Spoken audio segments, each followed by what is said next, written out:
Hi, Isabel Litzler. I hope you're doing well. So today's video is about etiquette in Switzerland.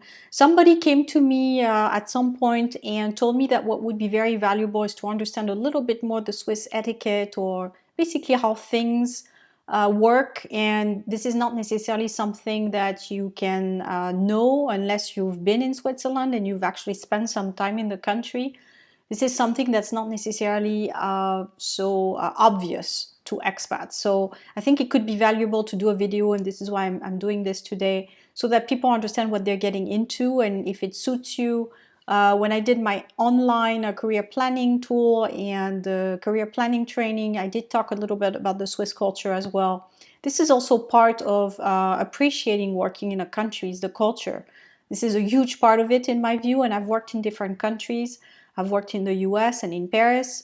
If I had worked in a culture that I didn't really fit with, I think it would have been really difficult to be motivated to stay there and work and spend my time there. So I think it has an impact, and I want you to be aware of this impact, because when you do make the decision, do I want to work in Switzerland or not, I think this is going to be a part of it. Not necessarily all of it, but a part of it.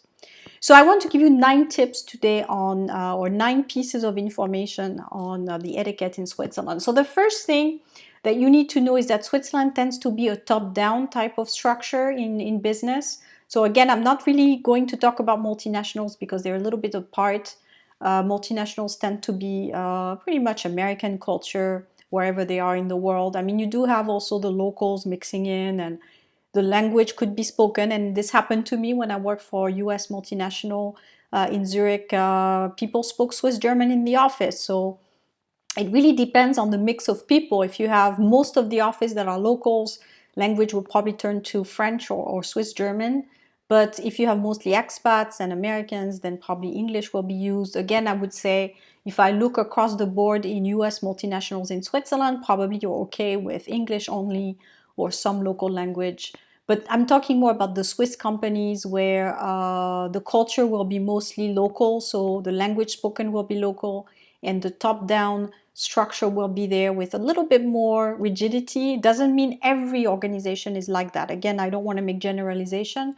You do have startups, you do have different ways of working also where it's a little bit more flexible, and teams also work together, etc.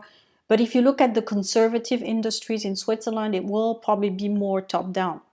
So that's number one. Number two, the strategy is also top-down, meaning that you have to basically follow what is, and I know a lot of people gave me this feedback where they didn't necessarily fit in with the strategy, where the company will say this is how we do it, and you have to basically comply. You're not necessarily going to it's not going to be necessarily always teams working together and up, basically going from bottom up. It's more again the classical structure. So that's number two. Number three, business meetings tend to be quite formal as well. Everyone has their turn to speak, and you are basically expected to be punctual. So punctuality is something that you will see in Switzerland across the board. It's very rude, or it's not seen very well if you're late, whether it's a personal appointment or business appointment. People tend to respect time. So, and it goes the same when you're in a business meeting. So just keep that in mind.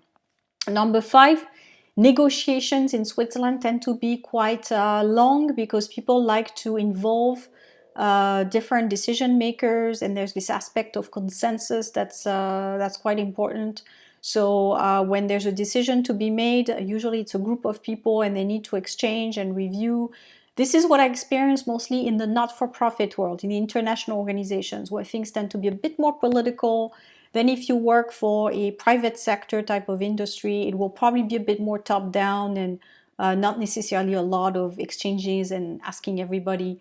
But again, it depends. I think it depends on the organizations. Most of the time, to have more popularity with a new process or a new decision, companies tend to involve nowadays more and more their employees. Next thing around is, again, I mentioned it before, the time perception. So if you come from a country where time is a little bit fluid, in Switzerland, definitely you will need to put that aside. People like punctuality. They like you to be on time. They like you to respect the agenda. Next thing is the business greetings. So one thing I mentioned about networking is that it's always better to know people in person. You will get much more attention.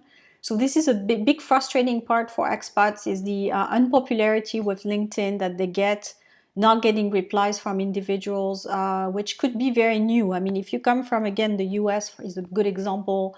People tend to connect with you on LinkedIn and even exchange with you virtually. This is going to be less likely in Switzerland. People need to know you first as an individual before they get you in their network or before they exchange with you virtually. Again, this is also evolving a little bit depending on the industry. If you work with a startup in Switzerland, probably they tend to be more flexible on exchanges online. But if you work with a conservative, old style type of structure, then people will be a bit more conservative and not necessarily reply, which would be the case for the big companies out there, the big multinationals, where people tend to be a little bit less accessible, we'll put it that way. So again, remember that in Switzerland, it's not because there's something wrong with you if people don't answer. It's also the culture. People need to know you. And this is why I put so much emphasis on the networking in person in Switzerland with my new project of Mesh and Mashnet, because I want people to meet in person first to have more potential to follow up a business contact and pursue something that's really valuable. Because I know for a fact that in Switzerland, even though I can teach people how to develop their network online, I know it works less likely if you don't know the individuals. So in my perspective, for example, in my example, I started knowing people in person first when I came to Switzerland, and I already had a good network of one-to-one individuals I knew face-to-face before I developed my online business and my virtual network. So this is how it works in Switzerland. First the in-person and then the virtual part to keep up and so forth. The next one is the dress code. So this is also some feedback I received about the Swiss dress style, which tends to be also very conservative. So for people who are used to countries where it's a little bit more fashionable, if you come from the New York, really fashion type of headquarters somewhere, and you come to Geneva or Switzerland, you realize everyone pretty much dresses the same. So it's just I think it's the culture of people like to be a little bit the same. They like the idea of not being remarked very much. So everyone dresses the same so that, you don't bring attention to you. I mean, the culture is very much a culture of to play it down a little bit, So the bright colors and the personalized style is not necessarily so easy to fly by in Switzerland. Now, again, it depends on which industry. I mean, if you apply for a corporate job, banking, insurance, all these, they tend to want to see more conservative people. If you apply for a fashion job or very, very creative industry, maybe it's a little bit less a problem for you to get by and, get an interview. But not knowing, I always say not knowing, if you don't know the industry very well, if you're not sure, always go with the more neutral style. And finally, the last one, the Swiss tend to differentiate business and personal. So, for example, I have a huge network in Switzerland, and most of them are just basically acquaintances. They're people maybe I've seen once, twice, three times, but it's always, hi, how are you, and exchange a few words. But I haven't built friendships out of my network. So, which is not necessarily the case in other countries. In some countries, your friends are also your business partners or your connections. Again, it doesn't mean that it's the same for everyone. I'm sure some people have friends that are also in their network, and they also do business together and exchange. But more generally, people like to separate the two. They put that in place. So don't expect, someone who's a network contact to be too friendly with you. Basically, it's normal. That's how people manage that. So if you have questions about the Swiss etiquette, if there's things that you know of about Switzerland that I didn't mention that you think are important for the community or for the YouTube watchers, feel free to post it below. Thanks.